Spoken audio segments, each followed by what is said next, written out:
Hi, my name is Neli Zovko and I'm the founder of the brand Royal Affair. It's a hair care brand.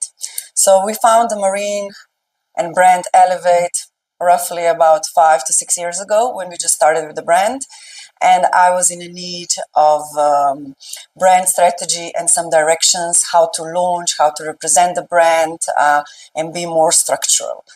And through common connections and social media, I found Marine, and I must say I was really grateful for that because working with her was really successful.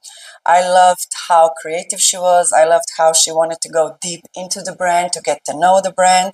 So she was right on point with everything. So with the strategy, after 3 months, we went through major reconstruction of our website, and she was the main character in that. So she was heads on. What I loved the most about it was how exact she was, how on point. She did everything. So she was on time with everything.